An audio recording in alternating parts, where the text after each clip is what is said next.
ഇപ്പോൾ സുനിൽ ചേട്ടൻ്റെ ഇതിലൊരു ഹ്യൂമർ ക്യാരക്ടർ ആണല്ലോ. അപ്പോൾ എനിക്ക് പലപ്പോഴും തോന്നിയിട്ടുണ്ട് പല ടൈപ്പ് ക്യാരക്ടറും ചെയ്തിട്ടുണ്ട്. ഒരു കൗശലക്കാരൻ ടൈപ്പ് ഉണ്ട്, കോമഡി ഉണ്ട്, പിന്നെ വില്ലനിസം പറയുകയാണെങ്കിൽ എൻ്റെ മനസ്സിൽ എപ്പോഴും നിൽക്കുന്നത് നമ്മുടെ പോർത്തൊഴിലാണ്. അപ്പൊ എങ്ങനെയാണ് ഈ ഒരു ക്യാരക്ടർ ഇങ്ങനെ ഒരു ബാലൻസും പല പല ടൈപ്പ് ഒരേ രീതിയിൽ ഒരേ ആളെ ചെയ്യുമ്പോ എന്ന് പറയുമ്പോൾ? എൻ്റെ ജോലിയാണല്ലോ അത്, പ്രൊഫഷൻ. അപ്പോൾ അതാണല്ലോ ആക്ടർ. ആക്ടർ എന്ന് പറഞ്ഞാൽ നമ്മളുടെ ഒരു വ്യക്തിത്വം മറന്നുകൊണ്ട് സംവിധായകനോ തിരക്കഥാകൃത്തോ തരുന്ന മറ്റൊരു വ്യക്തിത്വത്തെ നമ്മൾ പറിച്ചു നടാനുള്ള ശ്രമമാണ്. അപ്പോൾ ഒരു പരിധിവരെ നമ്മുടെ ഒരു നമുക്കൊരു ഇൻബോൺ ടാലൻ്റ് ഉണ്ടെങ്കിൽ ഒരു പരിധിവരെ വിജയിക്കും. പക്ഷേ സിനിമ എന്നൊക്കെ ആകുമ്പോൾ ഒരു കൂട്ടായ പ്രയത്നമാണ്. നമുക്ക് ഒരുപാട് ഇൻപുട്സ് കിട്ടും. ഒരു ആക്ടറെ സംബന്ധിച്ച് ഇൻപുട്സ് എന്ന് പറഞ്ഞാൽ ഞാനിപ്പോൾ ഞാനിപ്പോൾ ഈ പള്ളിയിലച്ഛൻ കുറേ സിനിമകൾ ചെയ്തിട്ടുണ്ട്. ഞാൻ കുറേ പള്ളിയിലച്ഛൻ്റെ ജീവിതത്തിൽ കണ്ടിട്ടുണ്ട്. അപ്പോൾ എനിക്ക് അവിടെ നിന്നൊക്കെ ഇൻപുട്സ് എടുക്കാം. പക്ഷേ സീരിയൽ കില്ലറെ ഞാൻ കണ്ടിട്ടില്ല, സീരിയൽ കില്ലറെ. അപ്പോൾ അതൊക്കെ നമുക്ക് ഭാവനയാണ്. നമുക്ക് ഇപ്പോൾ ഒരു നടൻ്റെ ടൂൾസ് എന്ന് പറയുമല്ലോ, ബോഡി, മൈൻഡ്, സൗണ്ട് എന്നൊക്കെ പറയും. അതേപോലെ അത് പ്യുവർ നമ്മുടെ ഒരു ഭാവന തന്നെയാണ്. അപ്പം നമ്മുടെ മാത്രമല്ല, അത് എഴുതിയ ആളുടെ ഉണ്ട്, സംവിധായകനുണ്ട്, ഒപ്പമുള്ള കോ സ്റ്റാറുകളുണ്ട്. എല്ലാവരും ഒരു കൊളാബറേറ്റ് ചെയ്ത് കൂട്ടായിട്ടുള്ള ഒരു ബോധ്യത്തിൽ നിന്ന് പുറത്തേക്ക് വരുന്നതാണ്. അപ്പം നമ്മുടെ മാത്രം കഴിവാന്ന് പറയാൻ പറ്റില്ല. അപ്പോൾ സിനിമ എന്ന് പറയുമ്പോൾ ഒരുപാട് ഘടകങ്ങൾ കൂടി ചേർന്നിട്ടാണ് സംഭവിക്കുന്നത്. പക്ഷെ നമുക്ക് ആ സമയത്തൊക്കെ എത്തിച്ചേരാൻ പറ്റും. ഇപ്പോൾ ഈ സിനിമ തന്നെ നിങ്ങൾ പറഞ്ഞ പോർത്തൊഴിൽ എന്ന് പറഞ്ഞ സിനിമയിലേക്ക് ഞാൻ അതിനു മുമ്പ് ചെയ്ത സിനിമയായിട്ട് യാതൊരു സാമ്യമില്ല. അപ്പോൾ അയാൾ എൻ്റെ സിനിമകളും കണ്ടിട്ടില്ല. അയാളിങ്ങനെ അതേ സംവിധായകൻ വിഘ്നേഷ് രാജ്, ഞാൻ അയാളോട് ചോദിച്ചു നിങ്ങൾ എന്തുകൊണ്ട് എന്നെ സെലക്ട് ചെയ്യുന്നു വെച്ചപ്പോൾ പുള്ളി ആ സിനിമയിലേക്ക് വേണ്ടി നടന്മാരെങ്ങനെ തപ്പിക്കൊണ്ടിരിക്കുമ്പോൾ എൻ്റെ ഒരു ഫോട്ടോ അയാൾക്ക് സ്ട്രൈക്ക് ചെയ്തു പറഞ്ഞു.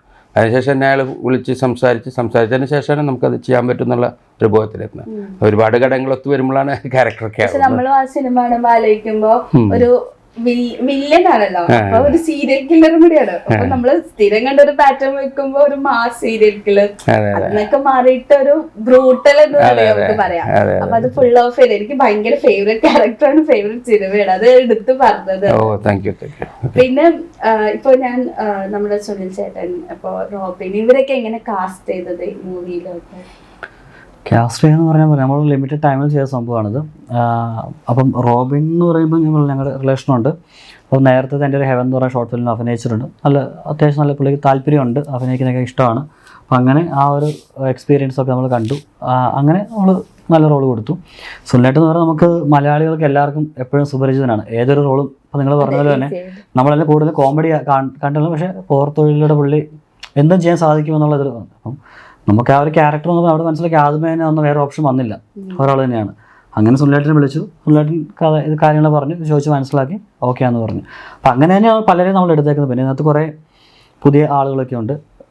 പുതിയ ആളുകൾ നമ്മൾ ഇതുപോലെ തന്നെ ഓഡീഷൻ പോലെയൊക്കെ നമുക്ക് പല രീതി അവരുടെ കുറേ വീഡിയോസ് കണ്ട് അങ്ങനെയൊക്കെ നമ്മൾ എടുത്തേക്കുന്നത്. അങ്ങനെയാണ് നമ്മൾ ഓരോ ഇപ്പം പ്രശാന്ത് മുരൾ നായകനെയാണ് നമ്മൾ എടുത്തേക്കുന്നത്. പുള്ളിയോട് സംസാരിച്ച് കഥയും കാര്യങ്ങളെല്ലാം പറഞ്ഞ് അങ്ങനെ നമ്മൾ എടുത്തേക്കുന്നത്. അപ്പോൾ റോബിൻ ചേട്ടൻ്റെ എക്സ്പീരിയൻസ് എങ്ങനെയുണ്ടായിരുന്നു ഇവരുടെ ഒപ്പമുള്ള ഒരു ഈ കാസ്റ്റും ക്രൂവിലും? എൻ്റെ സത്യം പറഞ്ഞാൽ ഇത് ഫസ്റ്റ് ഞാനൊരു ശ്വാസം എന്ന് പറയുന്ന ഒരു ഫിലിമിൽ ഒരു ചെറിയൊരു റോൾ ചെയ്തിട്ടുണ്ട്. ബിനോയ് വെളൂരാണ് ഡയറക്ഷൻ. അപ്പോൾ അത് കഴിഞ്ഞിട്ടുള്ള സെക്കൻഡ് ഫിലിമാണിത്. എക്സ്പീരിയൻസ് എന്ന് പറഞ്ഞു കഴിഞ്ഞാൽ എന്താ പറയുക, എല്ലാവരും വളരെ കോപ്പറേറ്റീവ് ആയിരുന്നു. എന്ന് വെച്ചാൽ എന്താ പറയുക, ലൊക്കേഷനിലാണെങ്കിലും എല്ലാവരും വളരെ അങ്ങോട്ടും ഇങ്ങോട്ടും ഒത്തിരി ഹെൽപ്പിംഗ് മെൻറ്റാലിറ്റി ഉള്ള പോലെ എനിക്ക് തോന്നി, ഭയങ്കരമായിട്ട് ഫീൽ ചെയ്തു. ആരും അങ്ങനെ മാറി നിൽക്കുകയോ അങ്ങനെയുള്ള ഇതൊന്നുമില്ല. എന്ത് കാര്യത്തിനാണെങ്കിലും ഇപ്പോൾ എനിക്ക് എന്തെങ്കിലും ഒരു ബുദ്ധിമുട്ടുണ്ടെങ്കിൽ എന്തെങ്കിലും ഒരു കാര്യം ഉണ്ടെങ്കിൽ എല്ലാവരും ഭയങ്കര കോപ്പറേറ്റീവ് ആയിരുന്നു. അങ്ങനെയുള്ള യാതൊരു പ്രശ്നങ്ങളും ഇല്ലായിരുന്നു.